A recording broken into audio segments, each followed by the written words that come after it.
নমস্কার সকলকে, আশা করি সকলে ভালো আছেন। আজকে আপনাদের সাথে একটি ছোট্ট মিনি ব্লগ শেয়ার করব। আসলে ওটা সারপ্রাইজ ব্লগও বলতে পারেন। যেহেতু আমি এখন আমার বাপের বাড়িতে, তাই ভাবলাম আজ বান্ধবীর সাথে একটু দেখা করি।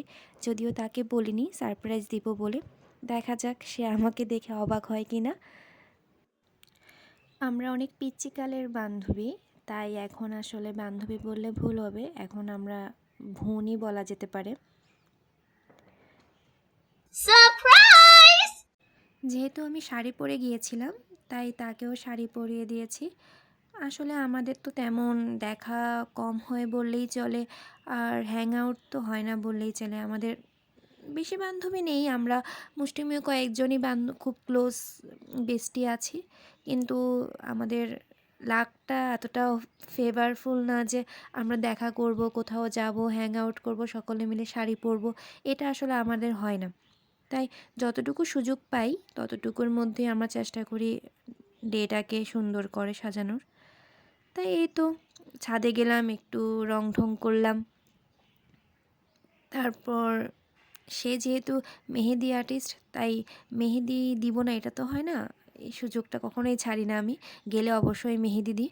এই তো দুজন মিলে টুকিটাকি রান্না বান্না করলাম। যেহেতু আন্টি বাসায় ছিল না, একটু বাইরে গিয়েছে। আসলে বান্ধবীর সাথে না সিম্পল রান্নাগুলোও না রান্না করতে কেমন পিকনিক পিকনিক ভাইব আসে। বান্ধবী যখন বেড়ে বেড়ে খাওয়ায়, আহা ব্যাপারটাই আলাদা।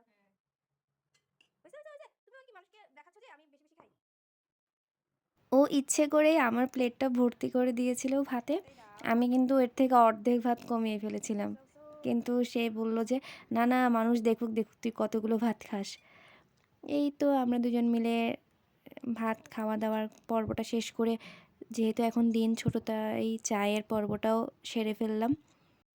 আসলে আমাদের কথা শুরু হলে আর শেষ হয় না।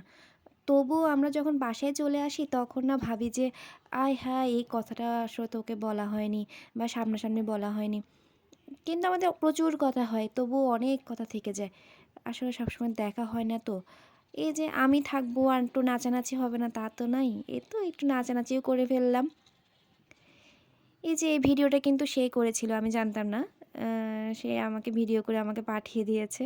শীতের দিনগুলো তো এমনিতেই ছোট হয়, তার উপরে যদি বন্ধু বান্ধবের সাথে দেখা হয় তাহলে দিনগুলো তো এমনিতেই ছোট লাগে, কারণ আমাদের মন ভরে না, কথা বলা শেষ হয় না। এই তো আসলে মাঝে মাঝে বান্ধবীদের সাথে দেখা করাটা খুব দরকার, মানসিক শান্তি পাওয়া যায়।